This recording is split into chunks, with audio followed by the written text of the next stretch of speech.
પુરુષોત્તમ ભગવાનની જય। આજે આપણે 17મા દિવસની વાર્તા વાંચીશું પુરુષોત્તમ માસની।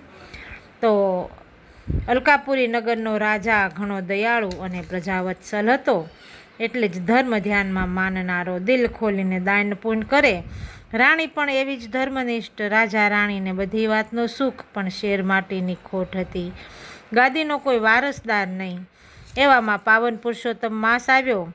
રાજા રાણીએ વ્રત આદર્યા, રોજ નદીએ સ્નાન કરવા જાય, વાર્તા સાંભળે, પછી મેલે આવીને બ્રાહ્મણોને દાન આપે। બ્રાહ્મણો દાન લેતા જાય અને રાજાને આશીર્વાદ આપતા જાય, પણ એક બ્રાહ્મણ દક્ષિણા ન લે, નમ્રતાથી ના પાડી દે। રાજા રોજ આગ્રહ કરે, બ્રાહ્મણ કહે છેલ્લા દિવસે માગી લઈશ। રાજાએ તપાસ કરી તો ખબર પડી કે એ બ્રાહ્મણ તો અતિ દરિદ્ર છે, અન્નને અને દાંતને વેર છે, પતિ પત્ની પેટે પાટા બાંધીને વ્રત કરે છે। રાજાને થયું કે ગરીબ બ્રાહ્મણને મોટી દક્ષિણાની આશા હશે એટલે ના પાડતો હશે। એમ કરતાં છેલ્લો દિવસ આવ્યો। રાજાએ દરેક બ્રાહ્મણને એક એક સોનામોરનું દાન કર્યું। છેલ્લે પેલા દરિદ્ર બ્રાહ્મણનો વારો આવ્યો। રાજાએ એને 5 સોનામોર આપી। ત્યારે બ્રાહ્મણ બોલ્યો કે રાજા, હું નીતિની લક્ષ્મી જ લઉં છું, આ ધન તો રાજના ખજાનાનું છે, એ મારે ન ખપે। રાજાને થયું કે બ્રાહ્મણને લાલચ જાગી છે, એટલે એણે 50 સોનામોર આપવા માંડી, પણ બ્રાહ્મણ 1નો 2 ન થયો। એ બોલ્યો કે રાજન, દક્ષિણા લેવાનો મારો ધર્મ છે, તમે આપવા જોગ અને હું લેવા જોગ, પણ મારે શુદ્ધ લક્ષ્મી જ ખપે। તમારા પરસેવાની કમાણી હોય ને તો આપો, હું ખુશી ખુશી લઈ લઈશ। આ સાંભળીને રાજા બોલ્યો કે કાલે સવારે આવજો, મારા પરસેવાની કમાણી આપીશ। બ્રાહ્મણ માથું હલાવીને ઘેરે ગયો। બ્રાહ્મણી કાગડોળે વાટ જોઈશ। બ્રાહ્મણે આવીને કહ્યું કે મને રાજાએ કાલ દક્ષિણા લેવા મેલે બોલાવ્યો છે।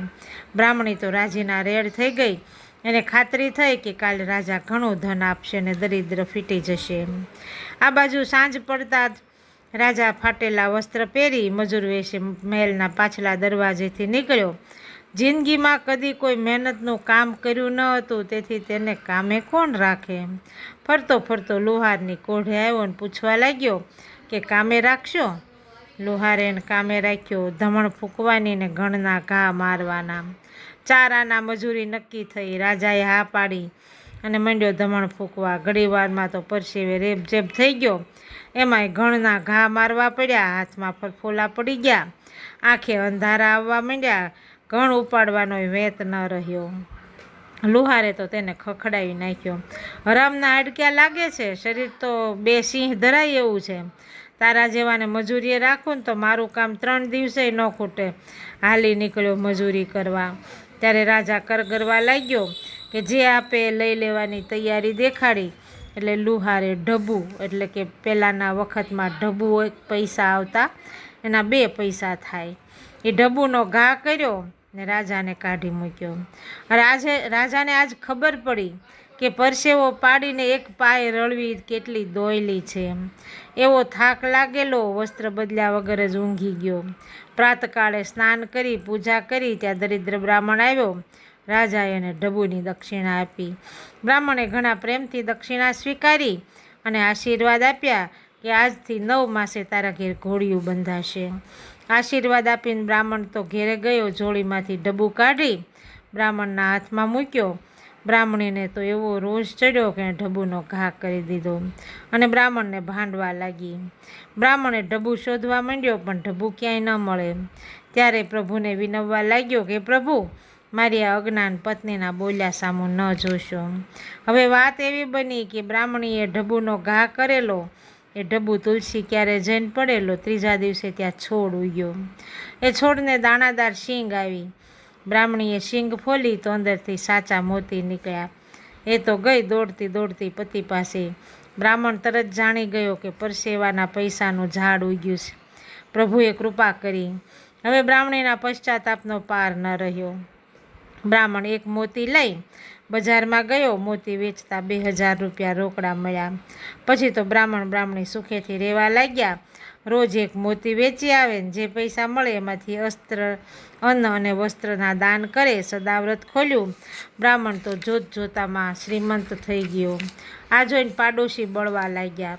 ઉડતી વાત પ્રધાનના કાને આવી. પ્રધાન ઘણો હરામી હતો.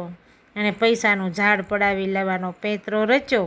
10 સિપાઈઓને લઈને પ્રધાન તો આવ્યો બ્રાહ્મણના ઘેર. બ્રાહ્મણ તો સાચો જીવ હતો. બધી પેટ છૂટી વાત કરી. ત્યારે પ્રધાન કે મારે પૂરી તપાસ કરવી પડશે. આ છોડના મૂળ ખોદવા પડશે. જો મૂળમાં ડબ્બું મળે તો આ છોડ તારો, ન મળે તો આ છોડ રાજની માલિકીનો ગણાય. પ્રધાને તો તરત સિપાઈઓને ખોદવાનો આદેશ દીધો. 10 સિપાઈ કામે લાગી ગયા. છોડનું મૂળ હાથમાં ન આવે. એ તો ધર્મનો છોડ હતો. એના મૂળ તો પાતાળે હોય. કોઈએ જઈને રાજાને વાત કરી. રાજા ઉઘાડા પગે દોડતો આવ્યો. પહેલાં તો પ્રધાનની ધૂળ કાઢી નાખી. પછી બ્રાહ્મણના પગે પડીને માફી માગી. બ્રાહ્મણે એક શીંગ ફોલી. એમાંથી જે મોતી નીકળ્યા એ રાજાને ભેટ ધર્યા. બ્રાહ્મણના આશીર્વાદ ફળ્યા. 9 માસે રાણીને દેવના ચક્કર જેવો પુત્ર જન્મ્યો. પરસેવાની એક પાય સુખ થકી ભોગવાય. વીણ મહેનતે લાખ મળે. સર્વ ઔષધમાં જાય. હે પૂર્ણ પુરુષોત્તમ પ્રભુ, તમે જેવા બ્રાહ્મણીને ફળ્યા એવા સર્વને ફળજો. જો હરામની કમાણી છે ને એ જાજી દવા દારૂમાં જાય, અલેખે જાય, લેખે ન વપરાય. એટલે પરસેવાની કમાણીનું અને નીતિનું ખાવું, અનીતિનું કોઈનું ન ખાવું. બોલો પુરુષોત્તમ ભગવાનની જય.